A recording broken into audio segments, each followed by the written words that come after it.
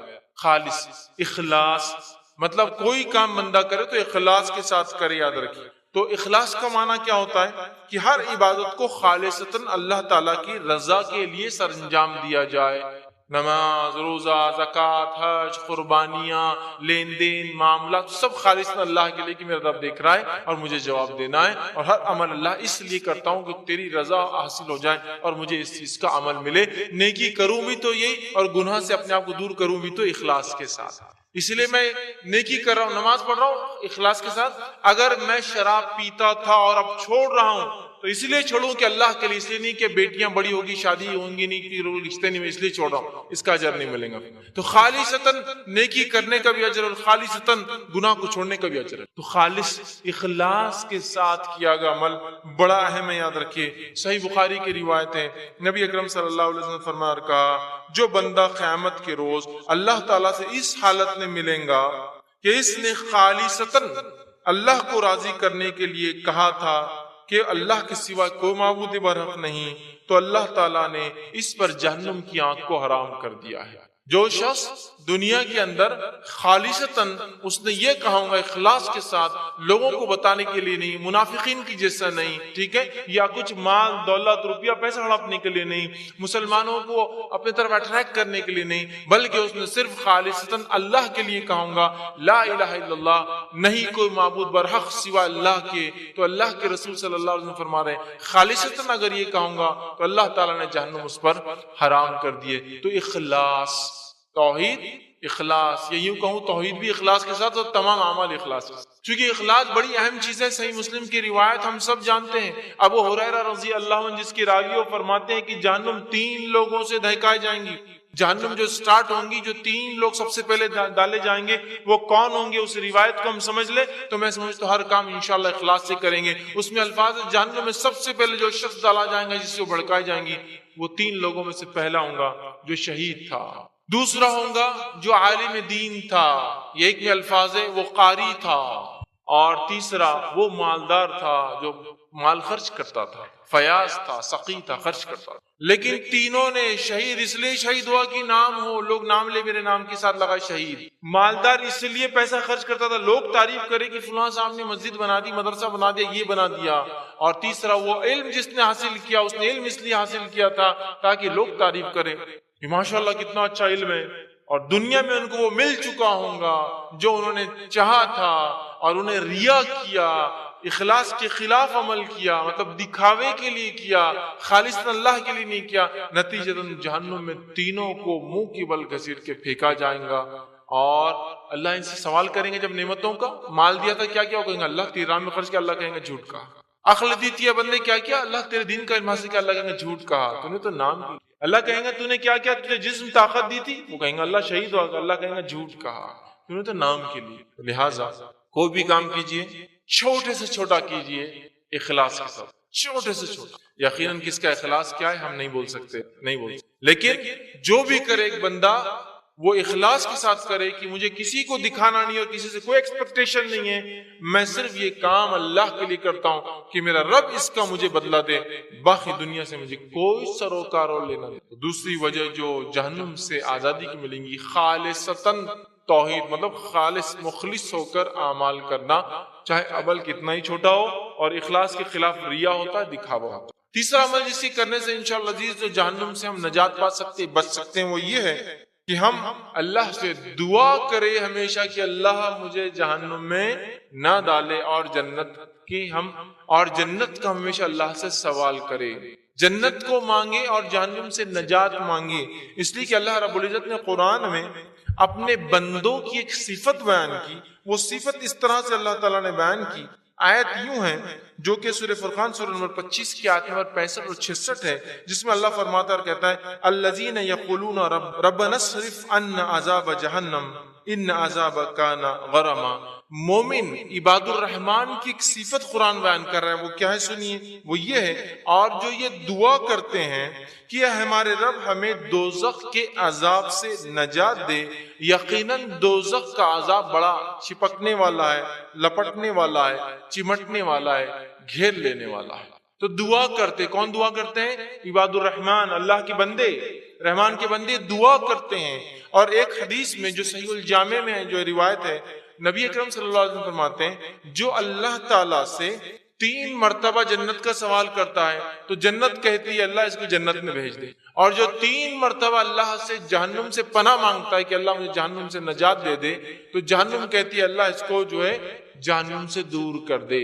تو جو شخص دعا کرتا ہے کہ اللہ مجھے جنت میں داخل کر اور جہنم سے نجات دے، اللہم اسألک الجنت ونعوذ بک من النار، یہ ایک عام دعا ہے۔ تو اگر 3 بار کرتا ہے اللہ میں سوال کرتا ہوں جنت کا اور پناہ مانگتا ہوں جہنم سے، تو جنت کہتی ہے اللہ اس کو بھیج دے جنت میں، اور جہنم کہتی ہے اللہ اس کو دور کر دے جہنم۔ ٹھیک ہے؟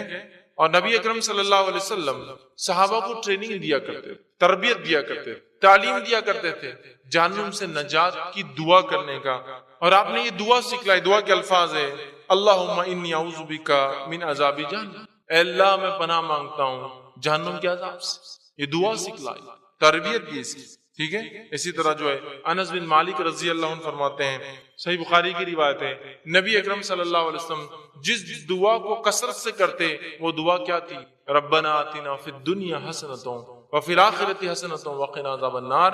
یہ دعا کثرت سے کیا کرتے، بہت زیادہ کیا کرتے، جس کے اندر دنیا کا خیر علم و عمل کے اعتبار سے، آخرت کا خیر اور جہنم سے نجات، آنکھ سے نجات کی دعا ہے۔ ہمیں بھی چاہیے ہم کثرت سے جہنم سے نجات کے لیے دعائیں کریں۔ اسی طرح چوتھا وہ عمل جو انشاءاللہ عزیز جہنم سے نجات کا ذریعہ بن سکتا ہے ہمارے، وہ کیا ہے؟ وہ ہے تقوی۔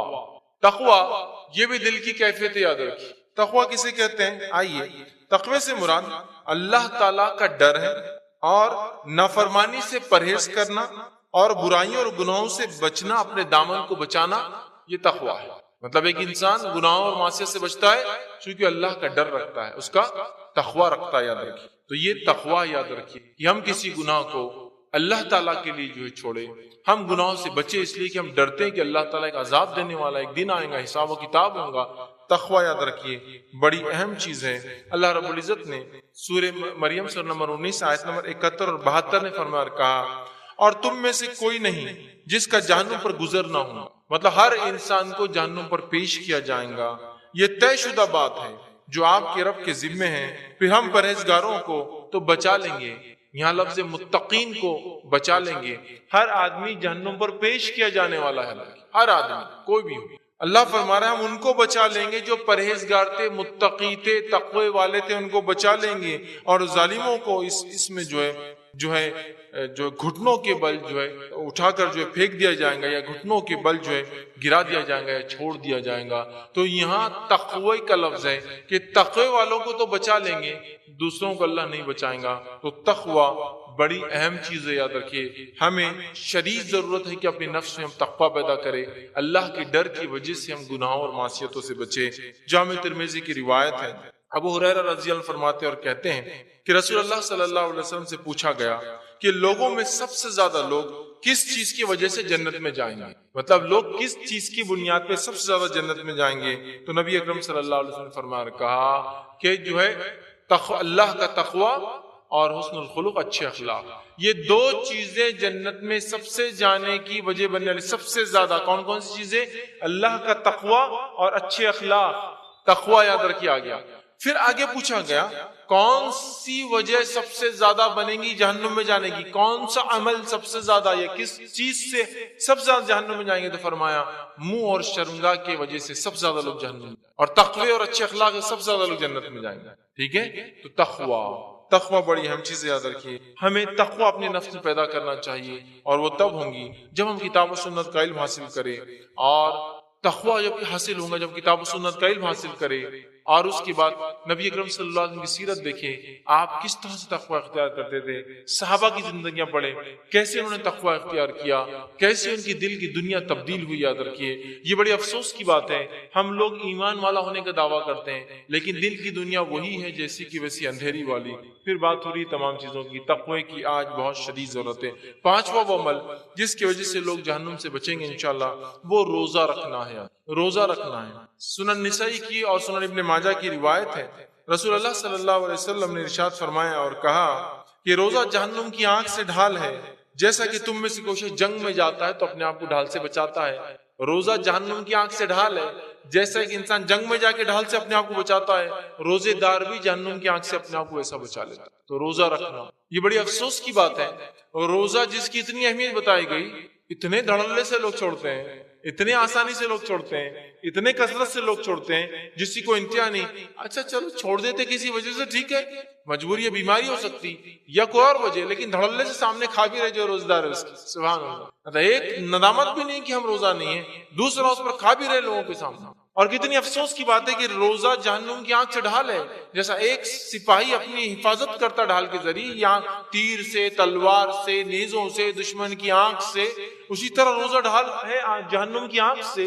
یہ معلوم ہونے کے باوجود بھی ہم دھڑلے سے چھوڑ رہے ہیں، اور اتنی چھوٹی چھوٹی چیزوں کی بنیاد پر چھوڑ رہے ہیں کہ جس کی کوئی انتہا نہیں۔ کچھ لوگ روزہ اس لیے چھوڑ رہے ہیں کہ ان کی عادتوں نے ان کو مجبور کر رکھا ہے، ان کی لتوں نے ان کو مجبور کر رکھا ہے۔ کیوں پالتے ہو ایسی لتیں جو آپ کو، ایسی عادتیں اور اطوار کی جو آپ کو ایک فریضے سے نہیں، اپنے کو یہ کھائے بغیر جمتا نہیں، یہ پیے بغیر جمتا نہیں۔ اسی طرح کچھ لوگ روزہ اس لیے چھوڑ رہے ہیں کہ ان کو فیل ہوتا ہے کہ وہ زیادہ کمزور ہو جا رہے ہیں، جبکہ میں کہہ رہا ہوں نا، مشین پہ آپ تول لے اپنے آپ کو، رمضان سے پہلے ویٹ کر لے اور رمضان کے بعد کرے، اتنے پنکچوالٹی سے اور اتنا زیادہ کھاتے الحمدللہ جس کی کوئی انتہا نہیں، ویٹ تو لاس سوال ہی نہیں، ویٹ گین ہو جاتا ہے۔ تو روزہ ہے نا بھائی، روزہ ہے تو شہر میں ڈبل 2 ٹائم کا کھانا ایک ساتھ، روزہ کھولتے افطار کے بعد نماز کے بعد پھر کھانا، اس کے بعد مسجد میں جاتے جاتے تراویح سے پہلے کچھ تو پھر کھا لینا باہر کا، پھر مسجد سے نکلنے کے بعد دوست احباب سے پھر کچھ کھانا، پھر یہ سوچ کے گھر پہ آ کے فریج میں سے بھی کھانا، روزہ ہے نا کل رکھنا، وہ کھانا، پھر شہر میں اٹھ کے کھا رہے، ہیلتھ کانشیس، میرا روزہ کمزور کر دے گا،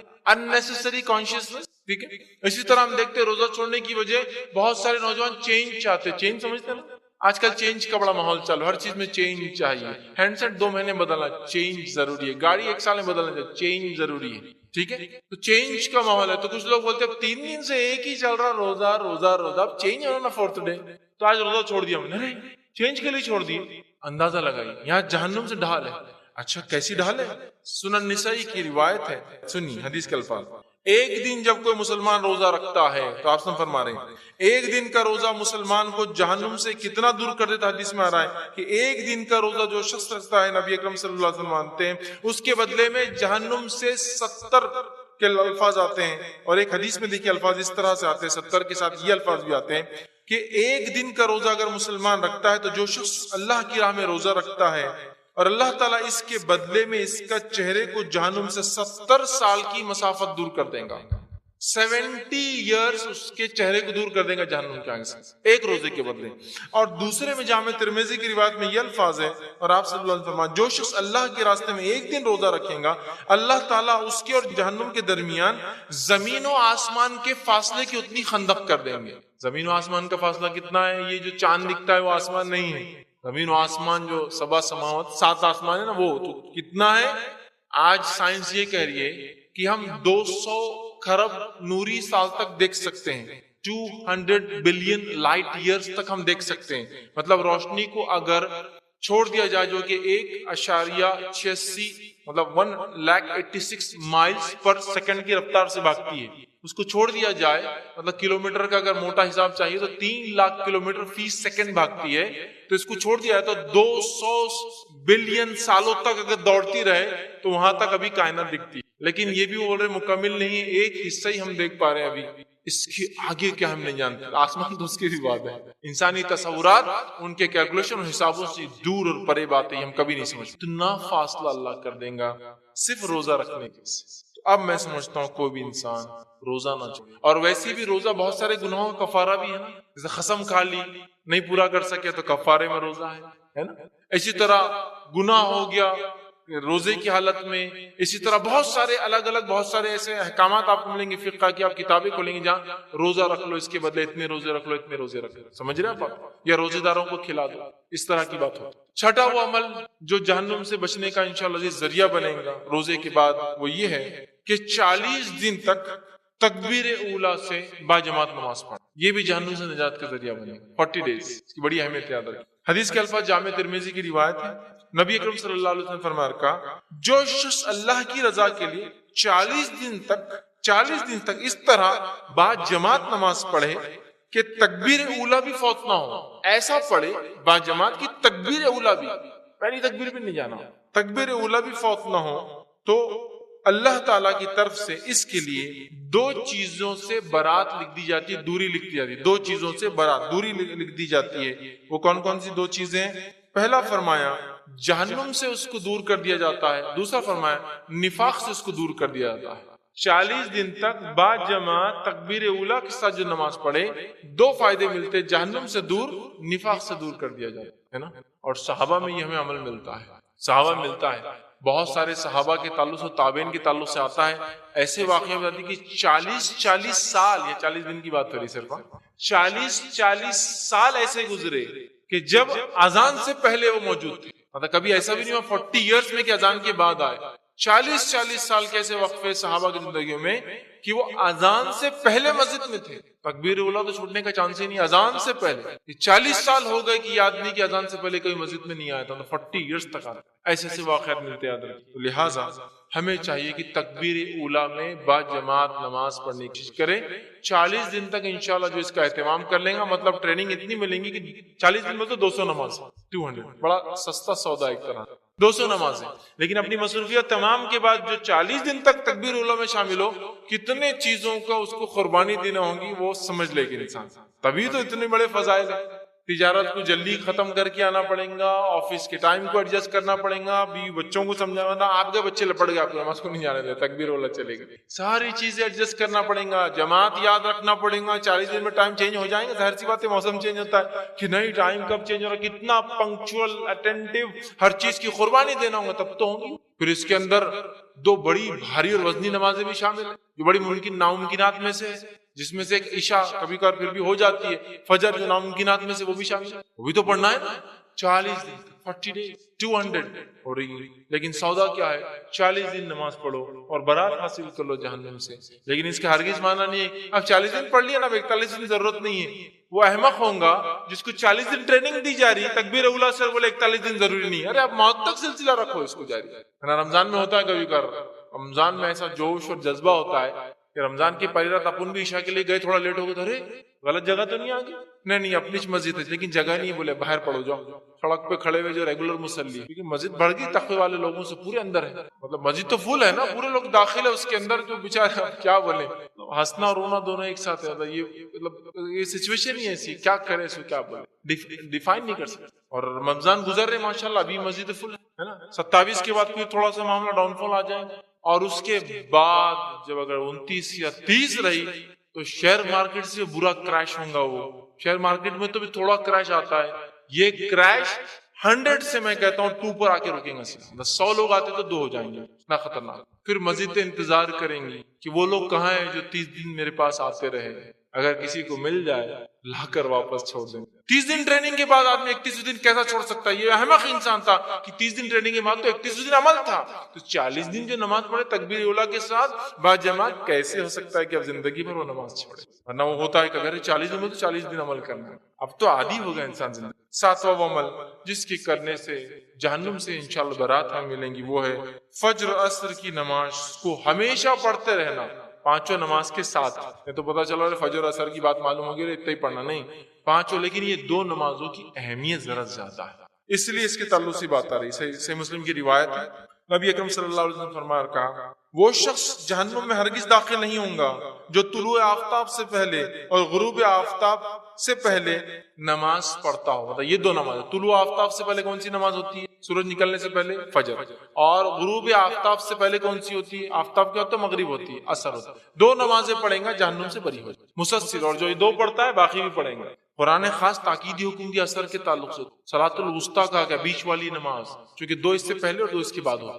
تاکیدی حکم ہے۔ اور عصر کی نماز چھوڑنے کے تعلق سے ایک روایت میں آتا ہے، حدیث کے الفاظ دیکھیے کس طرح سے، جو شخص عصر کی نماز چھوڑ دے، صحیح بخاری کی روایت ہے، آپ نے فرمایا جو شخص عصر کی نماز چھوڑ دے اس کا نقصان ایسا ہوگا یا اس کو صدمہ اور افسوس ایسا ہوگا جیسے کہ سارے رشتہ دار مر گئے اور پورا مال دولت لوٹ گیا۔ مطلب سارے رشتہ دار مرنے کی خبر ایک ساتھ آ جائے اور پورا مال دولت سب لوٹ کے خبر آ جائے، جتنا صدمہ ہوتا ہے نا روزے قیامت اتنا صدمہ ہوگا عصر کی نماز چھوڑنے والوں، کہ ارے اثر نہیں پڑے، چونکہ اثر عموماً کیا ہوتا ہے، گرمی ہے، سردی ہے، آدمی صبح سے اٹھا ہوا ہے تو لیٹ گئے، سو گئے، نیند ہوشیار ہو رہی مغرب میں، تو وہ نہیں ہونا چاہیے. ٹھیک ہے.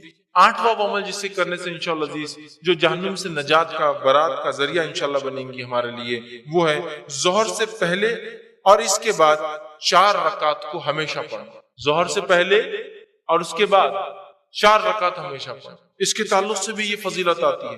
جامع ترمذی کی روایت ہے، آپ صلی اللہ علیہ وسلم فرماتے ہیں جو آدمی ظہر سے پہلے 4 رکعت اور اس کے بعد بھی 4 رکعت ہمیشہ پڑھتا رہے تو اسے اللہ تعالیٰ جہنم کی اس پر اللہ تعالیٰ جہنم کی آگ حرام کر دیتا ہے. اس پر اللہ تعالیٰ جہنم کی آگ حرام کرتا ہے ظہر سے پہلے اور ظہر کے بعد. میں سمجھتا ہوں پہلے 40 دن والی ٹریننگ حاصل ہوگی تو انشاءاللہ پھر مسئلہ نہیں ہوگا چھوڑنے کا. اور 2 نمازوں کی خاص تاکید آ گئی، اس سے بھی اب ظہر بھی شامل ہوگی اس میں. اور میں سمجھتا ہوں عشاء کے تعلق سے تو خاص طور سے کہا گیا منافق کو بھاری جاتی ہے. مغرب عموماً ہم سب پڑھ لیتے ہیں. مغرب میں دیکھیے اب عام نمازوں کا رش زیادہ رہتا ہے. عام نمازوں کے مقابلے میں، رمضان کے مقابلے میں تو کچھ بھی نہیں ہے، ٹھیک ہے، لیکن عام اس کے مقابلے میں رش زیادہ رہتا ہے. ٹھیک ہے. بہرحال ساری نمازیں اہم ہیں، بہرحال کچھ کے تعلق سے خاص فضیلت جس میں ایک ظہر کے تعلق سے بات آپ کے سامنے آ گئی. ٹھیک ہے. اسی طرح وہ عمل جس کے کرنے سے انشاءاللہ عزیز لوگ جنت میں جائیں گے اور جہنم سے بچا لیے جائیں گے، اس میں سے ایک ہے اللہ کی ڈر کی وجہ سے رونا. اللہ کی ڈر کی وجہ سے رونا. ویسے اللہ کی ڈر کی وجہ سے رونا، اس کے فضائل کیا ہے؟ صحیح بخاری اور صحیح مسلم کی روایت، متفق علیہ روایت ہے، جب عرش کے سائے کے علاوہ کوئی سایہ نہ ہوگا، اس میں 7 لوگ اس سائے کے اندر ہوں گے. ٹھیک ہے. 7 لوگ اس عرش کے سائے میں ہوں گے. ان 7 میں سے ایک ہے وہ شخص جو اللہ کے لیے، وہ آنکھ جو اللہ کے لیے روئی ہو. بڑی اہم بات، بڑی اہم بات. اور اللہ تعالیٰ 2 خطروں کی بڑی قدر کرتا ہے. ایک جو آنکھ سے اللہ کے لیے نکلا آنسو، اور ایک وہ جو خون اس کے راہ میں. 2 خطروں کی بڑی اہمیت ہے. اور 2 نشان کے تعلق سے ہوتا ہے، اس کی بڑی اہمیت ہے. ایک نشان جو اللہ کی راہ میں کوشش، جنگ، جہاد اور حق کے لڑنے کے لیے لگا، اور وہ نشان جو نماز کی وجہ سے انسان کے جسم پر آ جاتے ہیں. کبھی سر پہ آتے ہیں، کبھی پیروں پہ آتے ہیں نا، میٹس وغیرہ یا نیچے پڑنے سے آ جاتے ہیں. یہ بڑے اہم، اللہ قدر کرتا ہے نشان. صحابہ کی ایک صفت قرآن نے بتائی کہ ان کے سجدوں کے اثر سے تم پہچان لو گے صحابہ کو. چونکہ سجدے کثرت سے کرتے، زمین ایسے میٹ وغیرہ نرم نہیں ہوتی تھی تو نشان پڑ جاتے تھے چہروں کے سر سے. سمجھ رہے آپ؟ تو لہٰذا جو ہے وہی اللہ کے لیے رونا یاد رکھیے. جامع ترمذی کی روایت ہے، نبی اکرم صلی اللہ علیہ وسلم فرما کہا وہ شخص جہنم میں جو ہے نہیں داخل ہوں گا جو اللہ کی ڈر کی وجہ سے رویا.